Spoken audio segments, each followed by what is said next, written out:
In today's video, I'm going to teach you how to duplicate a form on Jotform. If you've ever built a form you love and want to reuse its layout, styling, and settings without starting from scratch, this is the fastest and safest way to do it. By the end, you'll know exactly how to create a clean copy of any existing form so you can iterate confidently. Start by opening your web browser and heading to jotform.com. Once you're signed in, you'll land on your My Forms dashboard. This is your control center where every form in your account is listed.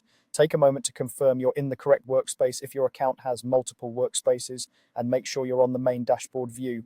Next, look to the left-hand sidebar. You'll see categories and filters that help organize your content. Click all. This ensures you're viewing every form in your account rather than just a specific folder, a recent list, or a filtered set.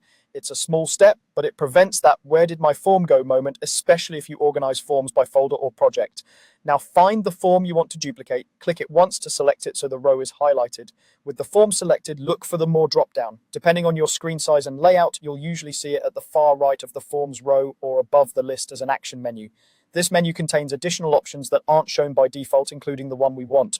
Open the More drop-down and click Clone. Jotform will immediately create a duplicate of the selected form. You'll see a new entry appear in your list, typically with "clone of" added before the original title. The cloned version carries over your fields, layout, and most settings, giving you a faithful copy you can work with right away. Importantly, the original form remains untouched, and submissions for the clone and the original are kept separate. If the new copy doesn't appear right away, give it a moment or refresh the page. Large accounts can take a second to update. Keeping all selected in the sidebar also helps ensure the clone isn't hidden by a filter. From here, you can open the cloned form whenever you're ready to make adjustments, rename it to fit your new use case, or tailor its settings, all without risking changes to the original. And that's the whole process. Go to jotform.com, click all on the left to view your full list, select your form, and open the More drop-down, then choose Clone.